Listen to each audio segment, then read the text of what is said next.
হয়েছে কি? কি করে? আরে জ্বলানো! এটা দুর্ঘটনা নয় ইন্সপেক্টর সাহেব, এটা হত্যা। হত্যা! আমার স্ত্রীকে আমার মা জ্বালিয়ে মেরে ফেলেছে।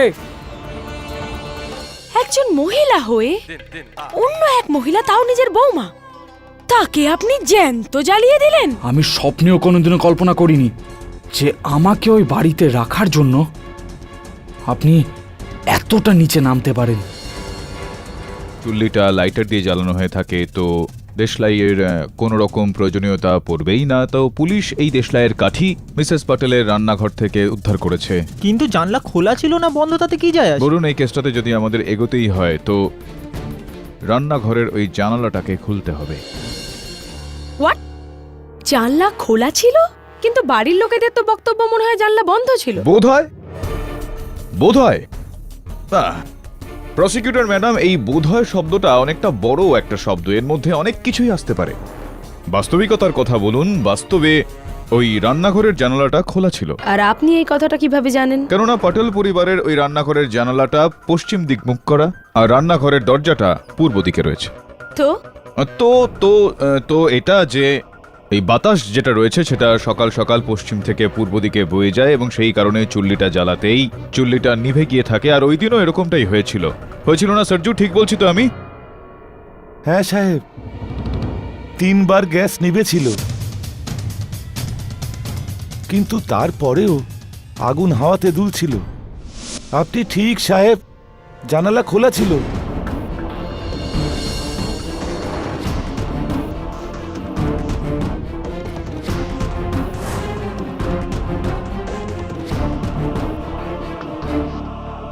ওকে ওকে পাঠকবাবু, মেনে নিচ্ছি যে জানলা খোলা ছিল, কিন্তু জানলায় তো কেউ ছিল না যে দেখছিল যে ভেতরে কি হচ্ছে। ঠিকই বলেছেন আপনি, যে জানালার বাইরে যিনি ছিলেন তিনি শুধুমাত্র দেখেননি যে ভেতরে কি হচ্ছিল, বরং সেই ঘটনাটার তার কর্তা ব্যক্তিও সেই ব্যক্তি। জানালার বাইরে দাঁড়িয়ে থাকা ওই ব্যক্তি দেশলাইয়ের কাঠিটা জ্বালিয়ে ভেতরে ফেলল, যেই কারণে অবনী দেবীর ওড়নায় আগুন লেগে যায়।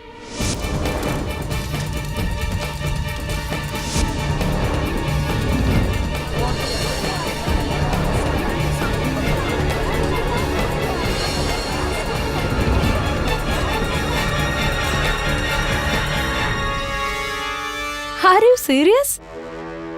একটু ভাবুন পাঠকবাবু, আপনি আর জানলার মধ্যে কমসে কম 10-12 ফিটের দূরত্ব তো হবেই। হ্যাঁ হবে। তাহলে এত দূর থেকে দেশলাই এসে লাগবে আর আপনির কাপড়ে আগুন লেগে যাবে, দূরত্বটা বেশি হয়ে গেল না? না, আমরা তো স্কুলে এরকমটা করতাম। আচ্ছা, আপনি করতে পারেন না? আপনিও করতে পারবেন, চেষ্টা করুন। দেখুন পাঠকবাবু, হ্যাঁ। শুধু আপনার কথাতে সো সুইট।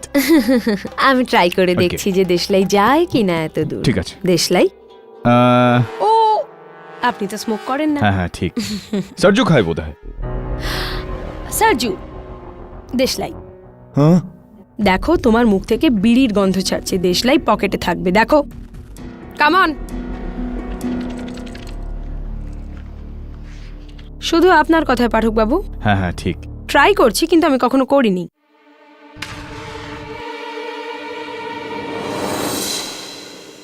ও একটু জোর লাগা কে হাইয়া। ওকে, জোর লাগা কে হেইয়া। এটা তো অল্পই দূরে গেল, বেশি দূরে তো গেল না। রায়, এটা আসলে কি বলুন তো অভিযোগ পক্ষের মহোদয়া? কিছু বিষয় এমন হয় যেখানে এক মহিলা শক্তি কাজে এসে থাকে, আর কিছু কিছু বিষয় এরকম হয় যেখানে পুরুষ শক্তি কাজে আসে, একটু জোর লাগে সেটা করতে। আপনার ক্ষমতা দেখান। আসুন একটু আরো দূরত্ব বাড়াই।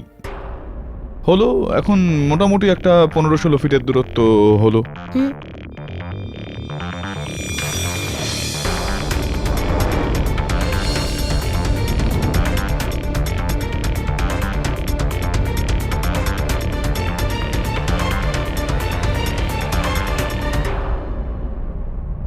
ইয়নার, এইভাবেই সম্ভব হয়ে থাকে 2 পাত্রের একটা গল্পতে তৃতীয় পাত্রের এসে যাওয়া, যে জানালার সামনে দাঁড়িয়ে থেকে ওই দেশলাই কাঠিটা জ্বালায়, যেই কারণে অবনী দেবীর ওনায় আগুন লাগে, আর আগুন লাগাতে ওনার মৃত্যু হয়।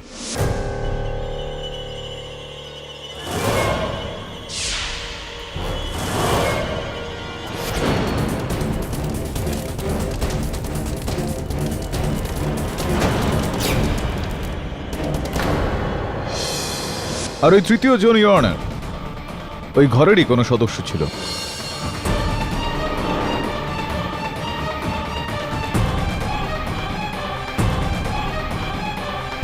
সরজু, তাছাড়াও তুমিও তো সেই দিন সরজু বাড়িতেই ছিলে না সাহেব, না? মানে হ্যাঁ। হ্যাঁ কি না? মানে হ্যাঁ, হ্যাঁ। আমি বাড়িতে ছিলাম, কিন্তু রান্নাঘরের পাশে ছিলাম না। আমার এই ব্যাপারে একটু হাত নেই সাহেব। এই না না না, না, না, কেঁদো না সরজু। এটা বলো যে ওই যে তেল তুমি সেদিনকে নিয়ে এসেছিলে, ওই কেরোসিন, তোমার পুরো বিশ্বাস রয়েছে যে তোমার মালকিনি তোমাকে বলেছিলেন, যেই কারণে তুমি তোমার মালকিনের ওপর আঙুল তুলছো, তুমি তার ওপর সন্দেহ করছো, ইনি বলেছিলেন তোমাকে নিয়ে আসতে? আগে হ্যাঁ।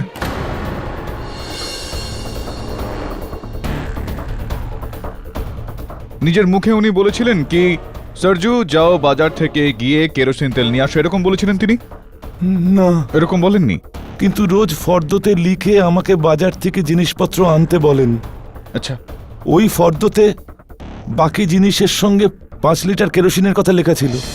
তো মিসেস পটেল তোমারই সামনে তোমাকে হাতে লিখে ওই কাগজটা দেন আর বলেন যে এখানে যা লেখা আছে সেটা নিয়ে আসো। আরে না, রোজ সকালে লিখতেন আর ফ্রিজে লাগিয়ে রাখতেন। আমি ওই ফর্দ ফ্রিজ থেকেই নিয়েছি। রাইট। তো এই যে লিস্টটা আর এই লেখাটা মিসেস পটেলের।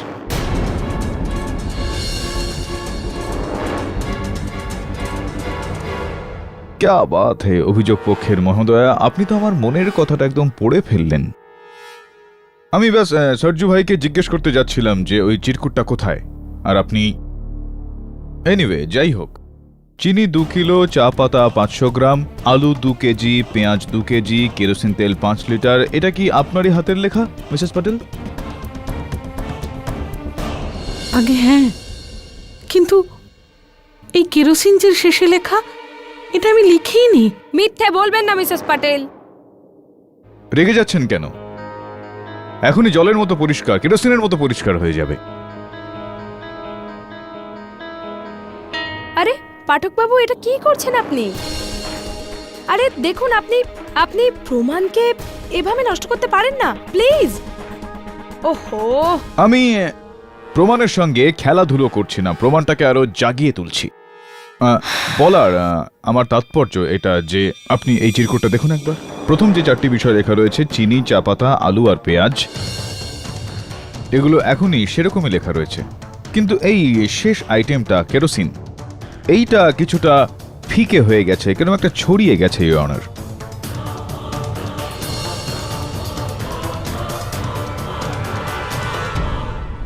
এইটার অর্থ হলো এই ইওর অনার যে প্রথম 4 আইটেম বল পয়েন্ট পেন দিয়ে লেখা হয়েছিল, সেই কারণে ছড়ায়নি। শেষেরটা কেরোসিন মাইক্রোটিপ ইঙ্ক পেন দিয়ে লেখা হয়েছিল, সেই কারণে ওই লেখাটা ছড়িয়ে গিয়েছে। এবার ইওর অনার, একটাই চিরকুটের মধ্যে মিসেস পটেল 2 রকমের কলম কেন ব্যবহার করবেন?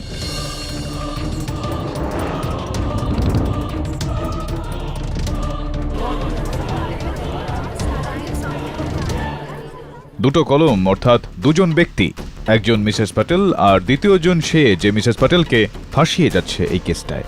আমি নই, আমি তো মোটে লিখতেই পারি না, আর দুলারিও না। তো তাহলে বাঁচলো কে? মিসেস পটেলকে যারা ফাঁসাচ্ছেন তারা কারা? ওনার নিজের স্বামী, ওনার ছেলে, ওনার বৌমা। পাঠক বাবু, একটু ভাবুন, নিজের লোকেরা কেন ওনাকে ফাঁসাতে চেষ্টা করবেন? ঘরের আপনজন নাও হতে পারেন, ঘরের কোনো পর। ইওর অনার, আমি মিস্টার প্রমোদ কদমকে কাঠগড়ায় ডাকার জন্য অনুমতি চাইছি। অনুমতি দিচ্ছি। প্রমোদবাবু, আপনি অবনী দেবীর খুব পুরনো একজন বন্ধু। কলেজের সময়কার। হ্যাঁ, বাট অ্যাকচুয়ালি স্যার আমার বোন সবিতা আপনির বেস্ট ফ্রেন্ড ছিল। আপনার বোন সবিতা অবনীর বেস্ট ফ্রেন্ড ছিলেন। তাহলে কেন অবনীর মৃত্যুর আগে আর অবনীর মৃত্যুর পরে ওর মোবাইল ফোনে আপনার নাম্বার থেকে করা বেশ কিছু কল সেখানে রয়েছে? কেন এরকমটা?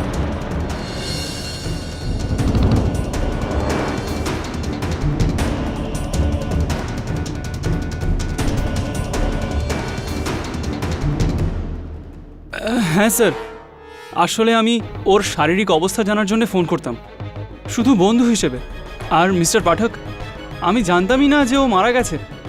অ্যাকচুয়ালি আমি তখন দিল্লিতে ছিলাম। আচ্ছা আচ্ছা আচ্ছা, দিল্লি সে আয়া মেরা দোস্ত। এইটা কিছুটা অদ্ভুত লাগছে আমার যে ওনার মৃত্যুর আগে আপনি প্রত্যেক দিন এতগুলো ফোন করতেন, আপনি একটাও কল আপনার উনি ওঠাননি, আপনার সঙ্গে কথা বলেননি। এটা স্পষ্ট যে আপনার সঙ্গে কোন রকম সম্পর্ক রাখতে চাইছিলেন না। হ্যাঁ? ওকে, জানি না। আরে জানা দরকার ছিল, আপনি প্রেম করতেন অবনীর সঙ্গে, তাই না? ভালোবাসা? না স্যার, আপনি কি করে বলছেন? আরে লেখা আছে এটা প্রমোদ বাবু, এখানে আপনার হাতে, ইওর অনার।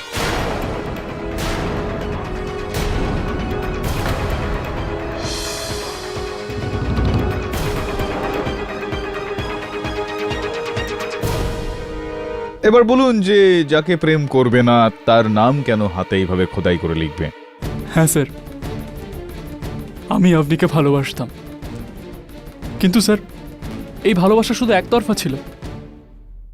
একতরফা ভালোবাসা, একতরফা প্রেম, একতরফা অনুভূতি, ভেরি ডেঞ্জারাস। আর এই অনুভূতিটাই আপনাকে ওর বাড়ি পর্যন্ত টেনে নিয়ে আসতো। যেই দিন ওনার মৃত্যু হলো সেই দিনও আপনি ওনার ঘরের বাইরে ছিলেন কিনা? হ্যাঁ স্যার, কিন্তু এর মানে তো এই নয় যে আমি ওকে মেরেছি। না প্রমোদবাবু, আমি এরকমটা কখন বললাম যে আপনি ওনাকে মেরেছেন? হ্যাঁ, কিন্তু স্যার আমি আপনাকে বলতে পারি যে ওকে কে মেরেছে। রিয়েলি? কে?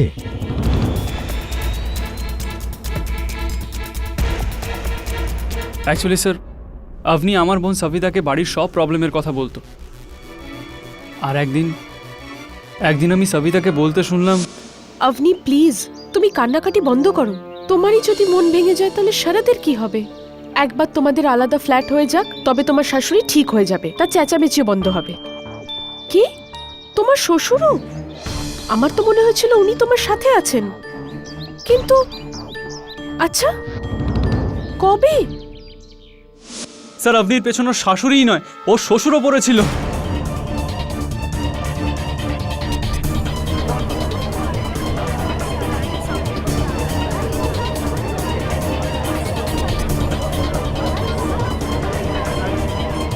নয়তো কেন ওদের নামে নালিশ করবে? ওর মৃত্যুর পেছনে এটাও একটা কারণ। আমি বলছি, কেন আপনি আমাকে খারাপ ভাবতে শুরু করেছিল? সৌদামিনীর জন্য। ওই আমাকে ওর কাছে পাঠিয়েছিল এই বলে যে অবনি তোমাকে বেশি ভালোবাসে, তাই তুমি ওকে বোঝাবার চেষ্টা করো। কে? মা, কিছু কথা ছিল, ভিতরে আসতে পারি? আরে বাবা, আসুন না। আপনি মা, তুমি আমাকে তোমার বাবার মতো ভাবো, তাই না? মা, তোমাকে একটা অনুরোধ করার ছিল, তোমরা প্লিজ বাড়িটা ছেড়ে যেও না। তুমি একটু শরৎকে বোঝাও না, আমরা সবাই মিলেমিশে একসাথে থাকবো। আমিও সৌদামিনীকে বোঝাবো।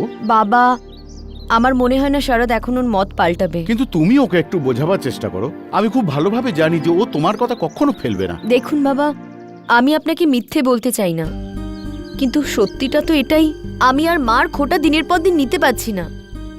এখন তো আমিও নিজের মনকে তৈরি করে নিয়েছি। কিন্তু বাবা, আপনি কিছু উল্টোপাল্টা ভাববেন না। আমরা দূরে চলে গেলেও আপনাদের মন থেকে থোড়ি না দূরে চলে যাব।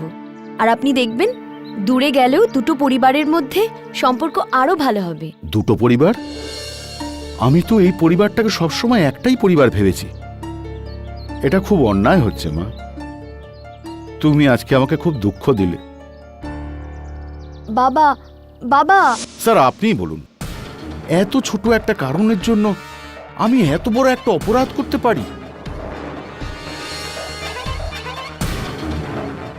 না স্যার, স্যার আপনি বিশ্বাস করুন, আমি আপনিকে হত্যা করিনি। আর তাছাড়া ওই দিন তো আমি রান্নাঘরেও ছিলাম না। না না না, রান্নাঘরে আপনি ছিলেন না, কিন্তু এটা হতে পারে যে রান্নাঘরের বাইরে আপনি ছিলেন, জানালার পাশে, যেখান থেকে অগ্নিদেবের ওড়নায় আগুন লাগানো হয়েছিল। না স্যার, ওই সময় আমি বাড়ির হলে ছিলাম। কেতকিকে সকাল থেকে দেখতে পাচ্ছি না। জানি না, দুবার তো ডাকলাম ওকে। কেতকি,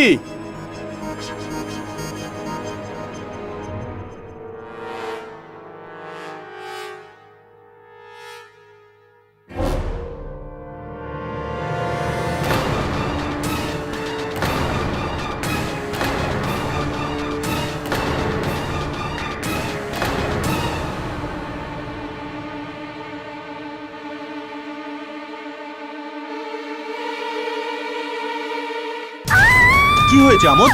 আরে কি হলো? ও গড, এত কি চিৎকার হয়েছে? কিসের? এডি সাহেব, আমি যখন ওখানে পৌঁছালাম তখন অনেক দেরি হয়ে গেছিল। পাঠক বাবু,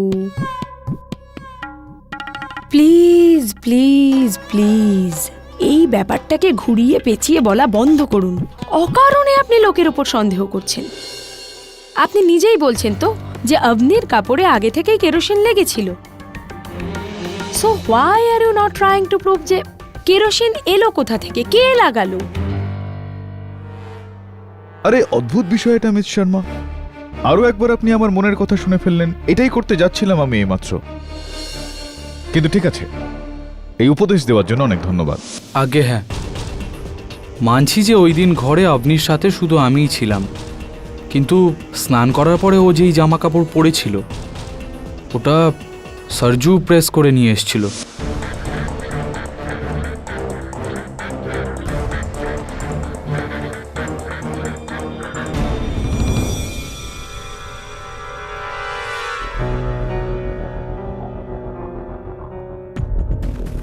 ছোটদা, বৌদির কাপড় রেখে দে এখানে।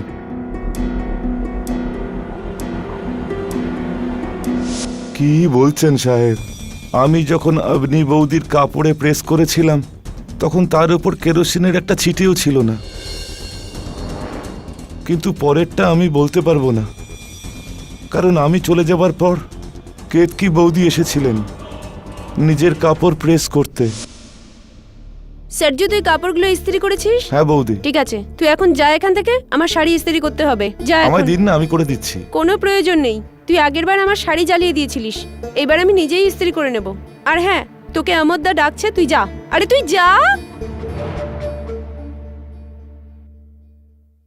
কিন্তু যখন আমি উপরের ঘরে পৌঁছই তখন বড়দা বললেন যে উনি আমায় ডাকেননি।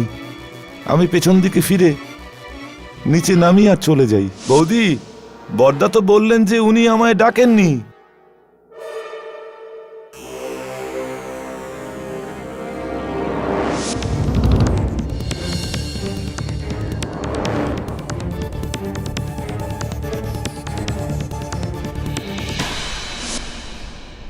আমি কিছু করিনি, আমি তো শুধু শাড়িটা ইস্ত্রি করলাম আর তারপর আমি চলে গেলাম। কিন্তু আপনির কাপড়গুলোকে তো আমি ছুঁইনি।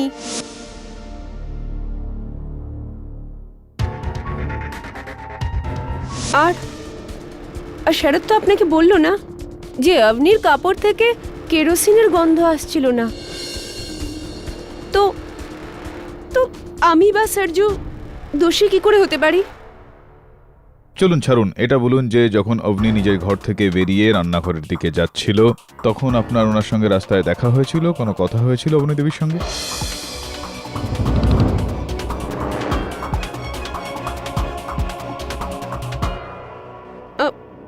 কি হলো? না, আপনির সঙ্গে দেখাই হয়নি। হ্যাঁ, আপনি আমার সঙ্গে দেখা করেনি। আচ্ছা, আর যখন আগুন লাগলো তখন আপনি কোথায় ছিলেন? আগে আমি ছাদে ছিলাম। ছাদের উপর কি করছিলেন আপনি? আসলে আমি ছাদে কাপড় শুকাচ্ছিলাম। তো কেউ না কেউ, ঘরের কেউ না কেউ, আশেপাশের কোনো প্রতিবেশী কেউ না কেউ আপনাকে দেখেছিলেন নিশ্চয়ই। ও আসলে আমি সিঁড়িতে ছিলাম, ছাদে যাচ্ছিলাম।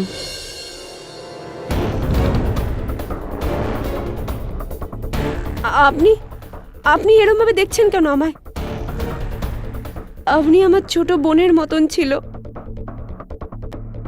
ওর চলে যাওয়াতে আমার ওপর কি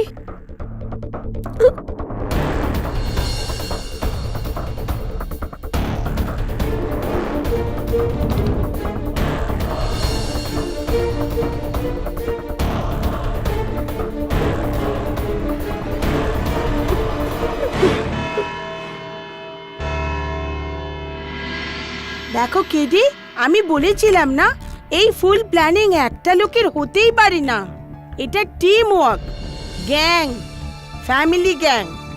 শাশুড়ি, শ্বশুর আর ওই বড় বউ সবাই মিলে ওই বেচারি ছোকরিকে মেরেছে হবে। কেডি পাঠক হাই হাই সৌদামিনী হাই হাই কেডি পাঠক হাই হাই সৌদামিনী হাই হাই কেডি পাঠক হাই হাই সৌদামিনী হাই হাই কেডি পাঠক হাই হাই সৌদামিনী হাই হাই কেডি পাঠক হাই হাই কেডি থ্যাংক গড নিচে পুলিশ আছে, না হলে কেডি প্লিজ এই কেসটা ছেড়ে দাও, না হলে নেক্সট ইয়ার এন্ডিং এর মধ্যে এই পুরো ক্রাউড আমাদের অফিসের ভিতরে এসে যাবে। Relax Mrs Bilimoria. স্যার, আমার তো ওই প্রমোদেরও কোনো কানেকশন মনে হচ্ছে। ও ব্যর্থ প্রেমিক যে নিজের ব্যর্থ প্রেমের বদলা নিচ্ছে। ব্যাক বরুণ, যতক্ষণ না আমাদের কাছে একটা শক্ত প্রমাণ আসছে, আমাদের সমস্ত বক্তব্য আদালতে একটা গল্পের মতোই শোনাবে। প্রমাণ আমি দেব কেডি সাহেব। মিস্টার এন্ড মিসেস শাস্ত্রী, আসুন প্লিজ, বসুন। লোকে যাই বলুক না কেন, আপনার উপর আমার কোনো রাগ নেই মিস্টার পাঠক। আমি খুব ভালো করে জানি যে আপনি আপনার কাজ করছেন, সত্যের খোঁজ। মিস্টার শাস্ত্রী, আমার পুরোপুরি বিশ্বাস রয়েছে, আর আমি আপনাকেও বিশ্বাস করাচ্ছি যে সৌদামিনী আপনার মেয়েকে মারেননি। আর যদি এরকমটা হতো তো চুপ করুন, ভগবানের দোহাই চুপ করে থাকুন। তাহলে কে মেরেছে আমার অমনিকে? হ্যাঁ, ওখানে ওখানে রান্নাঘরে দ্বিতীয় কে ছিল? টাকা নিয়ে আপনিও। শান্ত হও নির্মলা, এসব কি যা ইচ্ছে তুমি বলছো? স্যার, আপনি ওর কথা কিছু মনে করবেন না। আমি আপনার ওই কথার সঙ্গে একমত যে আমার মেয়েকে তার শাশুড়ি নয়, বরং বাড়ির অন্য কোনো সদস্যই মেরেছে। মা মেয়ে সর্বদা কথা লুকোতো, কিন্তু আজ সকালে আমাকে বলল যে অবনীর ব্যাপারে। মৃত্যু হওয়ার 4 দিন আগে অবনী এর সঙ্গে কথা বলেছিল ফোনে। কি কি তোর 20 লাখ টাকা দরকার? কিন্তু কেন সোনা? আরে এত টাকা আমি তোকে কোত্থেকে এনে দেব? মা, ওই যে বড়িভ্যালির যে বাড়িটা আমাদের বিক্রি হয়েছিল, ওর সমস্ত টাকা যে লকারে রাখা আছে 2 মাসের জন্য ধার। আরে সোনা, ওটা রাখা আছে তো ছোট বোনের বিয়ের জন্য। কিন্তু এত টাকার হঠাৎ কার দরকার হলো? শরতের।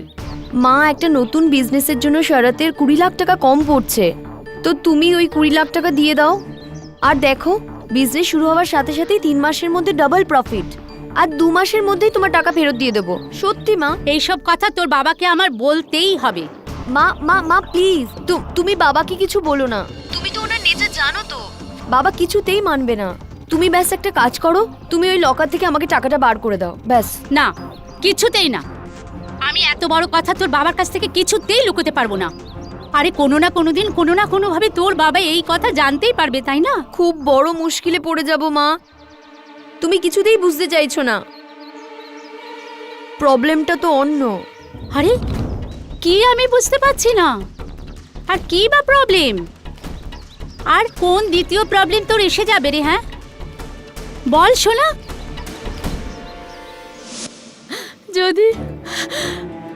আমি যদি ওকে ওই টাকাটা দিয়ে দিতে পারতাম, 20 লাখের জন্যে আমার মেয়েকে আমি হারাতাম না। মিসেস শাস্ত্রী, বিষয়টা পয়সার যদি হতো তো। পয়সার জন্যই স্যার ওরা আমার মেয়েকে মেরেছে। আমরা পয়সা দিতে পারিনি, তাই জন্য স্যার।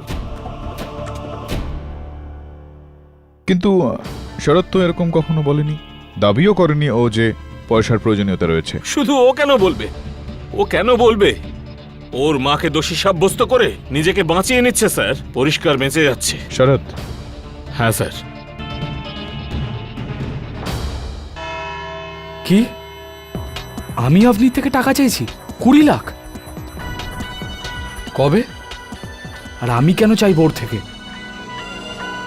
জানি না, হতে পারে কোনো নতুন বিজনেস ভেঞ্চার। মিস্টার পাঠক, আমার একটা খুবই ভালো চাকরি আছে, একটা মাল্টি ন্যাশনাল ব্যাংকে সেলস ম্যানেজারে কাজ করি আমি। হ্যাঁ, সেটা তো আপনি করেন, কিন্তু হতে পারে যে চাকরি ছেড়ে দিয়ে আপনি নিজের কোনো ব্যবসায়। আরে মিস্টার পাঠক, আমি এটা কেন করব? পরের মাসে আমাকে ভাইস প্রেসিডেন্ট বানানো হবে, থাকার জন্য ফ্ল্যাট, গাড়ি, ড্রাইভার। আর আপনার মনে হচ্ছে যে এরকম একটা চাকরি ছেড়ে যে কোনো বিজনেস শুরু করে দেবো? ওয়েট আ মিনিট, আপনার মনে হচ্ছে আমার স্ত্রী অভনির মৃত্যুতে, ওর মার্ডারে আমি জড়িত আছি?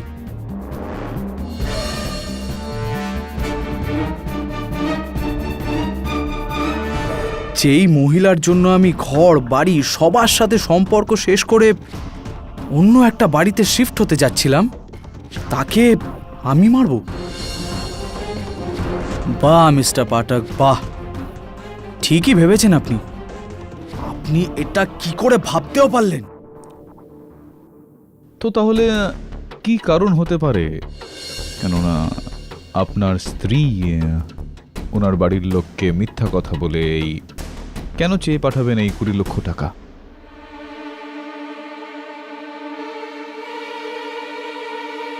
এখন আমি বুঝতে পারলাম যে আমার নাম করে কে আপনির থেকে টাকা চেয়েছে। সে হলো আমোদ দাদা।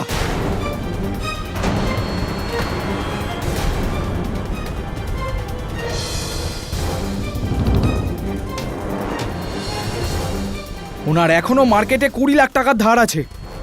যখন ওনার খেলনার বিজনেস বন্ধ হয়ে গেছিল তখন। হ্যাঁ, আমি মার্কেট থেকে 20 লাখ টাকা ধার নিয়েছিলাম একটা ছোটখাটো বিজনেস শুরু করার জন্য, কিন্তু ফেল হয়ে যাই। আর ওরা আমাকে ধমকাতো, আমার রাতের ঘুম চলে যায়।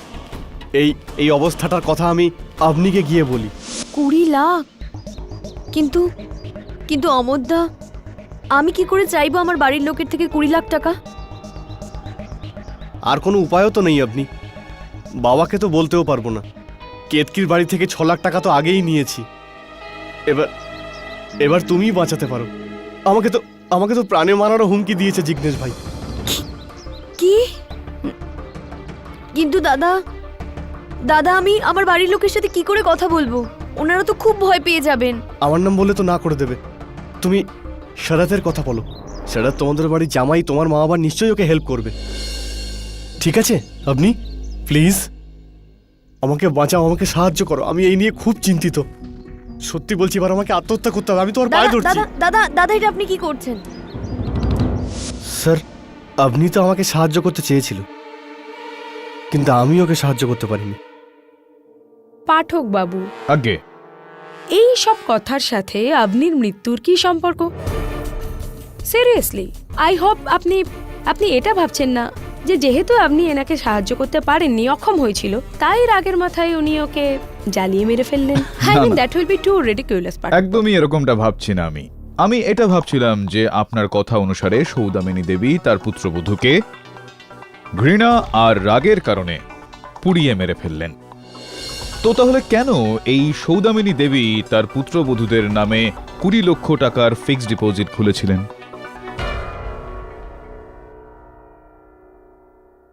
ঠিক কিনা আমার কথা? হ্যাঁ, কেতকি একবার বলেছিল। তাহলে কি এই বিষয়টাও ঠিক যে এই দুই বউয়ের মধ্যে যদি কারোর কিছু একটা হয়ে যায়, তো এই পুরো অ্যামাউন্টটা, ওই পুরো টাকাটা দ্বিতীয় পুত্রবধূর পেয়ে যাওয়ার কথা? তার মানে আপনার স্ত্রী কেতকী।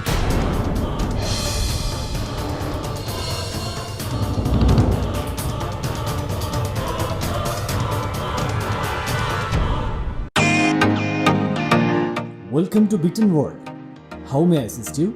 নতুন ফ্ল্যাটের জন্য একটা স্ট্যান্ড ফ্যান আর কুলার নেব। এই পচা গরম থেকে একটু স্বস্তি চাই। বাজার চলতে সব ব্র্যান্ড তো আর ভরসাযোগ্য নয়। তার জন্য তো আমাদের ফ্যান আছে, all purpose bullet table fan, ceiling fan. আমাদের সিলিং ফ্যান কিন্তু 30 মাসের ওয়ারেন্টি সহ পাওয়া যায়। আছে ফারাটা 2 বছরের ওয়ারেন্টি, 17 থেকে 20 মিটার এয়ার ফ্লো। মধ্যবিত্তের সাধ্যের মধ্যে একমাত্র ভরসাযোগ্য ব্র্যান্ড বিটন। আমাদের কুলারের কিন্তু অনেক range, 45 litres, 50 litres, 70 litres, 90 litres, 110 litres. Honeycomb সহযোগে বিটনের সব কুলারের ওয়ারেন্টি 1 বছর। চেনা হাওয়ায় অচেনা অনুভূতির জন্য একমাত্র আদর্শ বিটন। গরমে স্বস্তি পেতে বিটনের ফ্যান হোক বা কুলার, আজই আনুন বাড়িতে। Vuitton, digitally yours. ঠিক কিনা আমার কথা? আজ্ঞে। তো তারপর সেই টাকাটা আপনি নিয়ে খুব সহজেই এই যে ঋণ আপনার কাঁধে রয়েছে জিগ্নেশ ভাইয়ের, সেটা পুরোপুরি চুকিয়ে দিতে পারতেন। না, আপনি সত্যিই বলছেন। মানছি আপনার মৃত্যুতে লাভ হয়েছে, কিন্তু আমরা ওকে মানিনি। কিন্তু লাভ তো হলো আপনার। ওরা তো আমাকে ধমকাচ্ছিল, আর এমনিতেও আমি ওই দিন রান্নাঘরে ছিলাম না, আমি আমার ঘরে ছিলাম আর জিগ্নেশ ভাইয়ের সাথে ফোনে কথা বলছিলাম। জিগ্নেশ ভাই দেখো, আমি তোমার ধমকানিতে ভয় পাই না। আরে আপনি ভুলে যাচ্ছেন কি করে? যখন সুরাটে আপনি নতুন বিজনেস শুরু করেন তখন আমি হেল্প করেছিলাম, এমএলএ এর সাথে আমিই কথা বলেছিলাম। কি হয়েছে আমোদ? আরে কি হলো? ও গড, কি হয়েছে? ইয়োর অনার, মিস্টার আমোদ একদম সত্যি বলছেন, কেননা অভনি যখন পুড়ে যাচ্ছিল ইনি ফোনে কথা বলছিলেন। এই হলো ওনার ফোনের রেকর্ডস, যার থেকে প্রমাণ হয় যে উনি ফোনে বিজি ছিলেন। এটা নয়, আপনার মতানুযায়ী জানলার বাইরে দাঁড়িয়ে দেশলাই কাঠি ছুঁড়ছিলেন।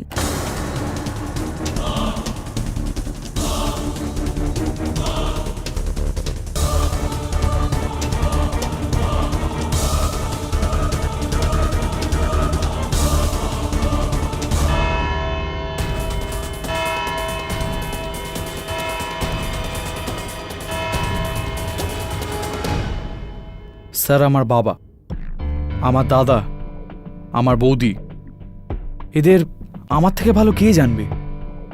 ওদের অভনির সাথে যতই প্রবলেম হোক, ওরা এতটা নিচে নামতে পারবে না যে ওকে মেরেই ফেলবে। এই কাজটা শুধু এবং শুধুই মা করতে পারে, উনিই এতটা নিচে নামতে পারেন। তো একবারই আপনার মায়ের সঙ্গে দেখা করে আপনি সিদ্ধান্তটা নিয়ে ফেললেন? স্যার, তখন আমার 9 বছর বয়স। I was 9 years old.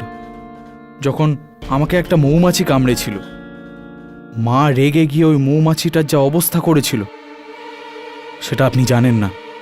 কেন কাঁদছো সোনা? হ্যাঁ, কাঁদে না। এই দেখ, এইটাই তোকে কামড়েছে না? দেখ আমি এটাকে কি করি। দেখ তো, ব্যাস শেষ হয়ে গেল না? শেষ হয়ে গেল।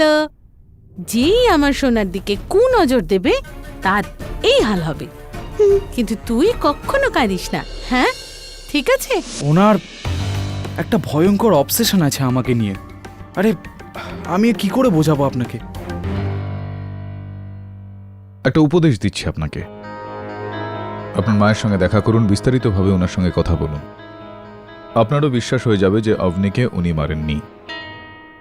প্রমাণ করুন, প্রুভ ইট। তারপর আমাকে এই কথাগুলো বলার আপনার কোনো দরকার পড়বে না। যদি আপনি এটা প্রমাণ করে দিতে পারেন যে মা আপনিকে মারেনি, তাহলে আপনি আমাকে একটা বড় ফেভার করবেন। আমি মায়ের ওপর আবার ভরসা করতে পারবো। এক মা তার ছেলেকে ফিরে পাবে, আর আমিও আবার মাকে ফিরে পাবো। It will be a big favour. এখন যেই এই কাণ্ডটা ঘটিয়ে থাকুক না কেন, সে তো খুব শীঘ্রই ধরা পড়ে যাবে। সত্যিটা তো সামনে চলেই আসবে। Not ways about it. সেটা তো আপনিই বেশি জানেন। আমি যে হারিয়েছি সেটা শুধু আমিই জানি।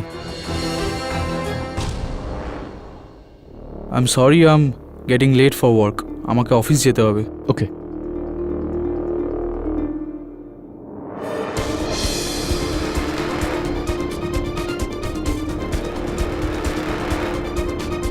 স্যার, কি মনে হয় আপনার? বরুণ, আমার মনে হচ্ছে যে আজকাল খুব দেখভাল করা হচ্ছে এই শরৎবাবুর। চকচক করছে।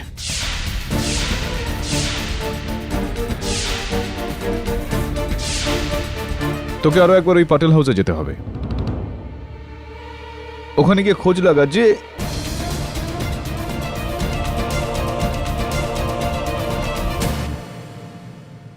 মিসেস পাটেল, শরৎ আর অভনির এই সম্পর্কটা কে করেছিল?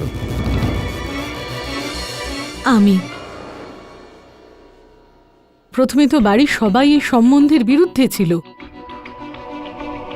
কিন্তু আমার পুরো বিশ্বাস ছিল যে অগ্নির থেকে ভালো বউ আমরা আর পাবো না।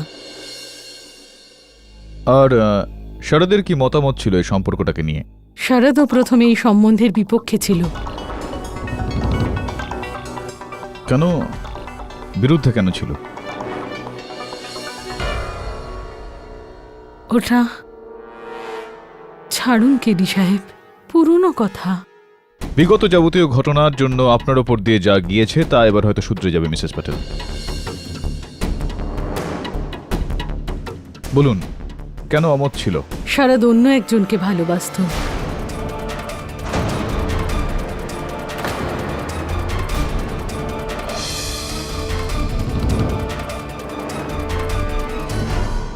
কিন্তু মেয়েটা আমার পছন্দ ছিল না। কেন?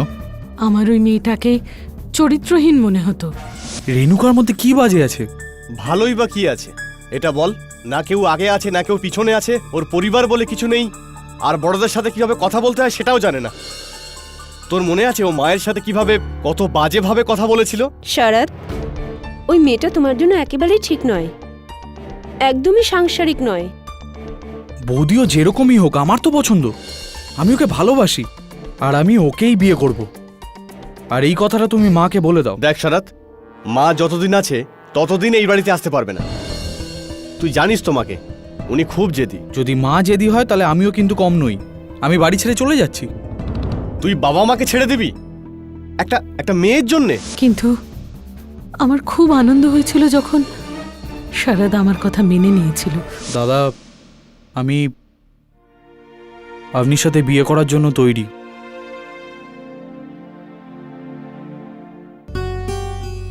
আমি মাকে এখনই ফোন করছি, শুনে খুবই খুশি হবে। আগে হ্যাঁ, মা ঠিকই বলছে। বিয়ের আগে আমি এক বাজে মেয়ের প্রেমে পাগল হয়ে গেছিলাম। আভনির তুলনায় ও একেবারে কিছুই না। এটা কি? তুমি এটা পড়ো। কেন? এটাতে কি প্রবলেম আছে? আরে এটা তো ঠিক করে প্রেস করা নেই। আরে ঠিক আছে আপনি, ইটস ওকে। না না, কিছু তো তফাৎ আছে। তোমার সব জিনিসটাই না পারফেক্ট হওয়া চাই, আর এই দায়িত্ব তো আমার। কিন্তু আমি তো এটাই পড়বো। আচ্ছা ঠিক আছে, দাও, আমি আবার করে প্রেস করে দিচ্ছি। আচ্ছা তুমি এত করে বলছো যখন, আমি সরজুকে বলে দেবো, আয়রন করে দেবে। সরজুকে?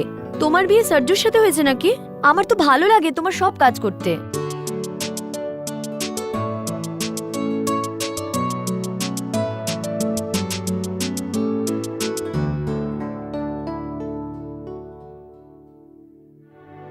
আসছি মা। আপনি এই থ্যাঙ্ক গড কিছু হয়নি তোমার। ওকে, তো এবার আপনার বিয়ের পর ওই খারাপ মেয়েটার সঙ্গে কোনো সম্পর্ক ছিল না? আগে না, বিয়ের আগে আমি রেণুকার সাথে সব সম্পর্ক ভেঙে দিয়েছিলাম। সমস্ত সম্পর্ক আপনি ভেঙে দিয়েছেন? হ্যাঁ। তাছাড়াও মিস্টার প্যাটেল, আমি শুনছি যে ইদানিং নাকি আপনি আপনার বাড়িতে থাকছেন না।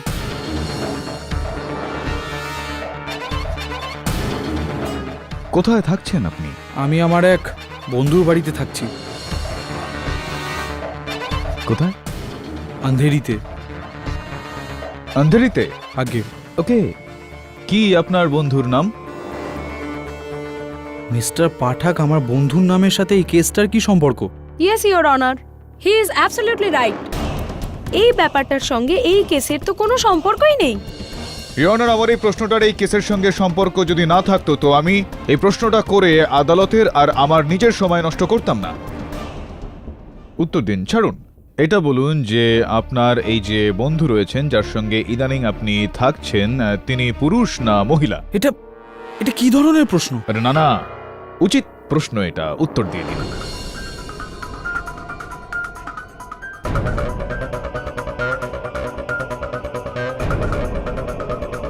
পুরুষ, অরবিন্দ ঠাক্কর। মিথ্যা কথা কেন বলছেন আপনি মিস্টার প্যাটেল? কেননা আজকাল আপনি আন্ধেরিতে অরবিন্দ ঠাক্করের সঙ্গে নয়, মালাডে রেণুকা শ্রফের সঙ্গে থাকছেন।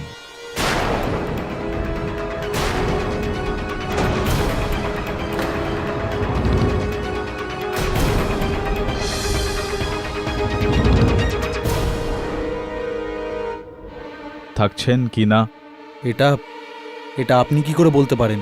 কেননা মিস্টার পটেল ওই দিন যখন আপনি আমার অফিসে এসেছিলেন তো নতুন শার্ট, পকেটে নতুন রুমাল, জুতো জোড়া একদম চকচক করছে, হাতে ঘরের তৈরি করে দেওয়া খাবার।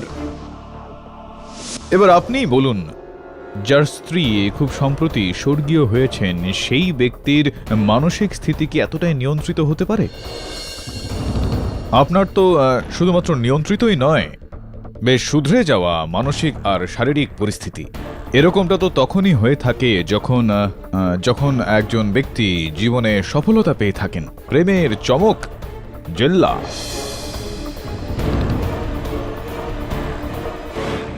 সত্যিটা তো হলো এই মিস্টার পটেল যে আপনি তখনও আর এখনো রেণুকা শ্রফের সঙ্গেই প্রেম করেন। Am I right or am I right? আমি মানছি যে আমি ওকে ভালোবাসি। Thank you.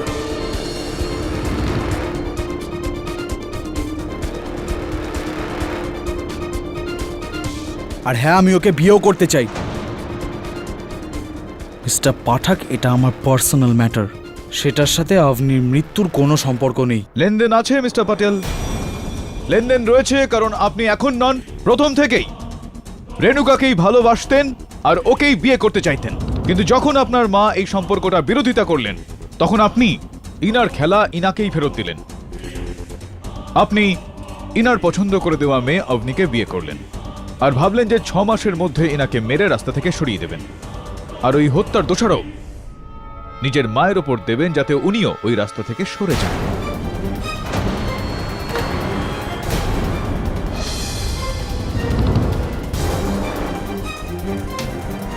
আর আপনার এই যে প্রেমের রাস্তাটা রয়েছে এটা পরিষ্কার হয়ে যায়, আর এরকমটাই আপনি করলেন। Am I right or am I what right? Nonsense! যদি আমার রেণুকার সাথে বিয়ে করার হতো তাহলে আমি আগেই বাড়ি ছাড়তাম। হ্যাঁ, বাড়ি ছেড়ে চলে যেতে পারতেন, আর যদি এরকমটা করতেন তাহলে আপনার বাবার কোটি টাকার যেই সম্পত্তি রয়েছে সেখান থেকেও তো আপনি চলে যেতেন। আপনার দুটোই দরকার ছিল, প্রেম আর টাকা। লোভী একজন আপনি। আচ্ছা, তো এখন আপনি এটা বলতে চান যে আমি আভনিকে মেরেছি? মনে হয় আপনার স্মৃতিশক্তি লোপ পেয়েছে mister Pathak, and you don't even know the facts. ওই দিন রান্নাঘরে শুধু মা আর আভনিই ছিল। ক্ষমা চাইছি মিস্টার পটেল, এইটা সম্ভব যে বয়স হয়ে যাওয়ার কারণে আমার স্মরণ শক্তি একটু দুর্বল হয়ে যেতে পারে, কিন্তু যতদূর আমার মনে আছে অবনী দেবীর জামার ওপর কেরোসিন তেলটা আপনি ঢেলেছিলেন।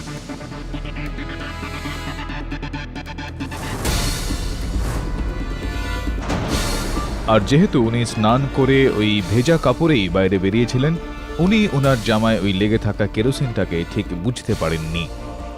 ওনার নাক বন্ধ ছিল, সেই কারণে কেরোসিন তেলের গন্ধটাও উনি পাননি।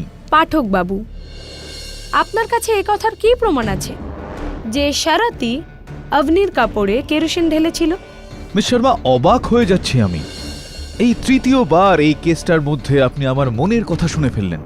আমি ব্যাস প্রমাণেরই কথা বলতে যাচ্ছিলাম। প্রমাণ হলো এই প্রদীপ। এই প্রদীপটাকে চিনতে পারছেন আপনি মিস্টার পটেল?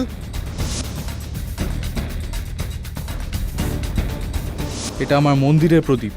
তো আপনার মন্দিরের প্রদীপ এটা। আপনি আপনার বক্তব্যে একবার নয়, দুবার নয়, 3 বার বলেছিলেন যে যেই সময় অবনী স্নান করে বাইরে বেরিয়ে আসে আপনি আপনার বাড়িতেই আপনার মন্দিরে প্রদীপ জ্বালাচ্ছিলেন। হ্যাঁ, তো এটাই মিস্টার পটেল যে তারপর অবনীর গায়ে আগুন লাগে, আপনি অবনীকে হাসপাতালে নিয়ে গেলেন, নিজের মাকে দোষী আখ্যা দিলেন, নিজের বাড়ির লোকের সঙ্গে লড়াই করে আপনি বাড়ি ছাড়লেন। সেই সময় বা সেই সময়ের পর কেউ আপনার মন্দিরে বা আপনার মন্দিরে রাখা ওই প্রদীপটাকে ধরল। এই কারণে ফরেনসিক্স ওই প্রদীপটায় আপনার আঙুলের ছাপ পেয়েছে। এবার মিস শর্মা জিজ্ঞেস করতে যাচ্ছেন যে ওই প্রদীপটায় আপনার আঙুলের ছাপ থাকাটা কি এমন বিষয় যেখানে আপনি স্বয়ং বলেছেন যে আপনি ওই মন্দিরে প্রদীপটা জ্বালাচ্ছিলেন? কোনো খারাপ বিষয় নয় যতক্ষণ না ফরেনসিক্স আঙুলের ছাপের সঙ্গে সঙ্গে ইওর অনার কেরোসিন তেলের চিহ্নটা না পেত। কিন্তু এখানে ফরেনসিক্স কেরোসিন তেলের চিহ্ন পেয়েছে।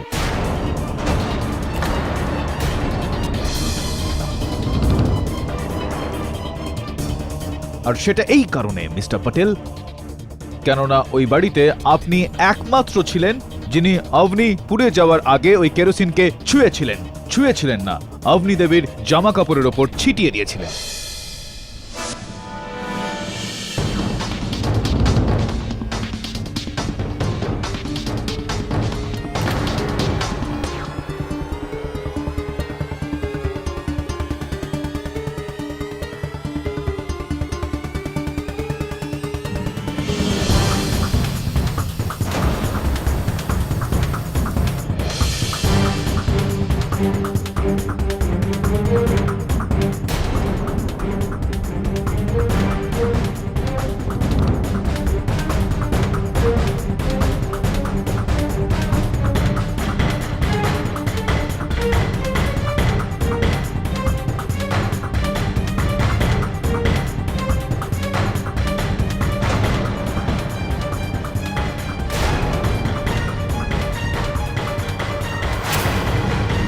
কি পড়ছেটা কি?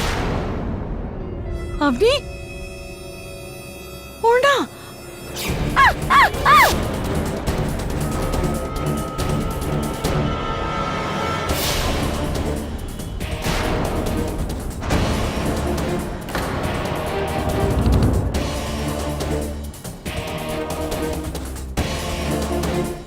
আমার এত কিছু বলার পরেও আপনি চুপ করে রয়েছেন। একটা কাজ করি, আপনার প্রেমিকা রেণুকা শ্রফ দেবীকে এখানে ডেকে নিন। হতে পারে যে একজন পুরুষের শক্তি যেই সত্যিটাকে আটকে রেখেছে সেটা একজন মহিলার কমনীয়তা বেঁধে রাখতে না পারে, সত্যিটা বেরিয়ে আসে। কি করব মিস্টার পটেল, আপনার প্রেমিকা রেণুকাকে এখানে ডাকবো আদালতে আর ডেকে তাকে অপমান করবো? হ্যাঁ, আমি আপনিকে মেরেছি। হ্যাঁ, আমি খুন করেছি আপনিকে।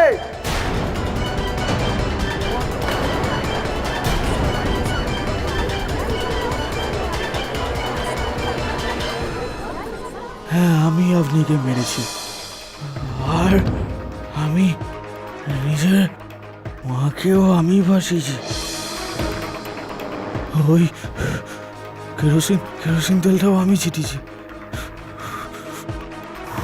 আর এই পুরো প্ল্যানটা রেণুকার, এটাতে আমার কোনো হাত নেই। ওই বলেছিল এসব করতে। মা আমাদের বিয়ের বিরুদ্ধে, এমনকি উনি তো একটা মেয়েও পছন্দ করে নিয়েছেন। আমি ওই বাড়িটা ছেড়ে দিচ্ছি রেণুকা।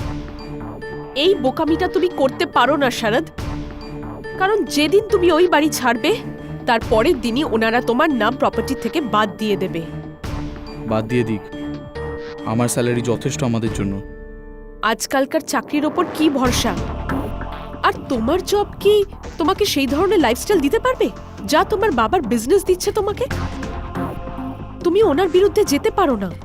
তো তুমি কি চাও রেণুকা, যে আমি আমার মায়ের পছন্দ করা মেয়ের সাথে বিয়ে করে নিই? হ্যাঁ, কি? আমি চাই যে তুমি তোমার মায়ের পছন্দ করা মেয়ের সাথেই বিয়ে করো। এটা তুমি কি বলছো রেণুকা? তুমি কি পাগল হয়ে গেছো? What is wrong with you? আমি পাগল হয়ে যাইনি শারদ, আমি যেটা বলছি তুমি ঠিক সেটা করো। নিজের মায়ের পছন্দ করা মেয়েকেই বিয়ে করো। ওর নাম কি জানো? অবনী। অবনীকেই তুমি বিয়ে করো, আর ওকে এতটা ভালোবাসা দাও, এত ভালোবাসো যে সবার এটাই মনে হয় যে তুমি এই বিয়েতে খুব খুশি আর আমাকে ভুলে গেছো। তারপর 6 মাস পরে আমরা আমাদের খেলাটা খেলবো। খেলা? কিরকম খেলা? আমি সত্যি বলছি, ওই আমাকে বলেছিল এসব করার জন্য।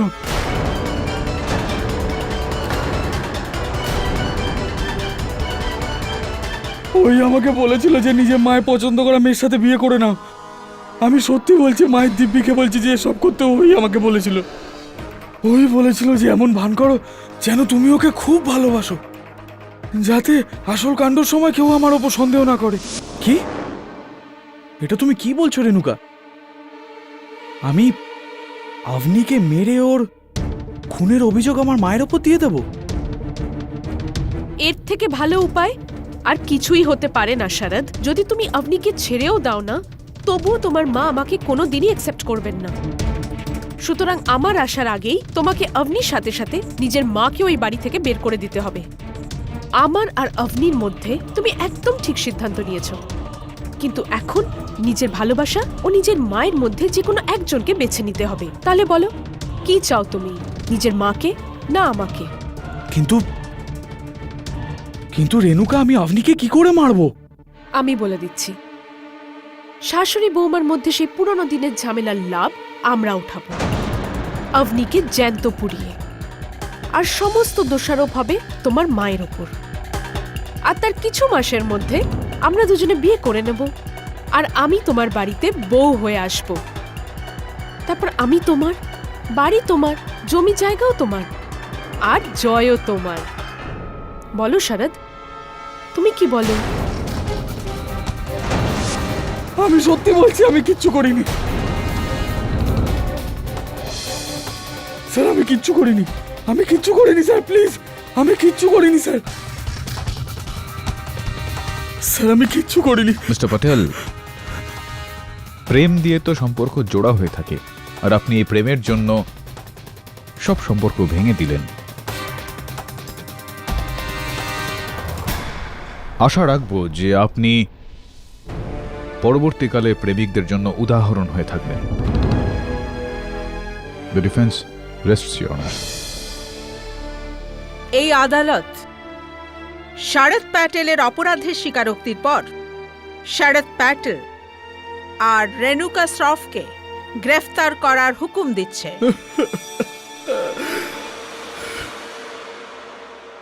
আর মিসেস সৌদামিনী প্যাটেলকে এই কেস থেকে সসম্মানে মুক্তি দিচ্ছে। The case is closed.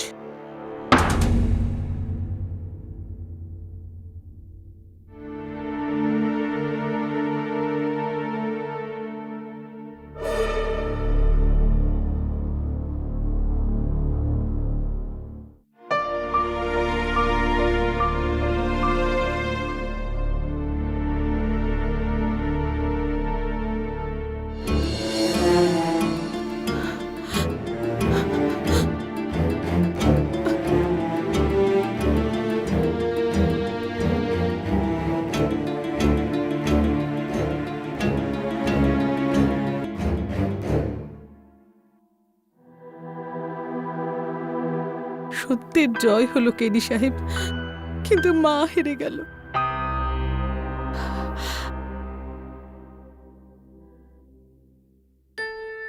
জন্মের পর কয়েকটা বছরই বাচ্চারা মায়ের কোলে থাকে, তারপর সবসময় মায়ের হৃদয় থাকে। এই হৃদয়টাকে ভাঙবেন না, প্রমিস।